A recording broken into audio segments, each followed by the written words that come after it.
Hello hello सम्पूर्णमा नमस्कार। अहिले चाहिँ यहाँ हामी देख्न सक्छौँ मौरी। यो मौरी चाहिँ यहाँ रुखमा छ। अब यो मौरीलाई कसरी लैजाने भनेर चाहिँ सोचिरहेको छु।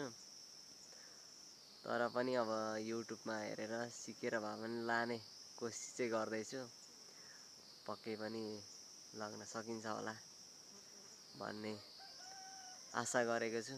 यहीँनेरि मौरीहरू जाने अनि रसहरू ल्याउने काम उनीहरूको आफूले गरिरहेका छन्। तर मौरीबाट धेरै कुरा पनि सिक्न सकिन्छ हामीले। मौरीको कर्मशीलता, उसले गरेको आफ्नो मिहिनेत, परिश्रम, लगावबाट पनि हामीले केही कुरा चाहिँ पक्कै पनि सिक्न सकिन्छ। यहाँ देख्न सक्छौँ यस्तो बाहिर यो चिसोको समयमा बाहिर हुँदा पनि कर्म गरिरहेका छन् उनीहरूले।